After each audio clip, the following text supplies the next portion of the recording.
Hi guys, today I'm going to be showing you how to put a video in 0.25x speed or 0.5 speed or make it 2 times speed.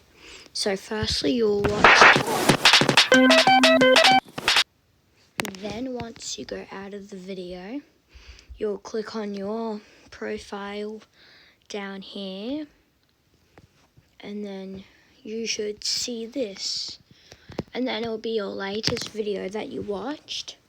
You want to click on it, then pause it, and go to the settings button, click playback speed, and then you can click 0.25x speed, and then play it, and then it's 0.25 speed.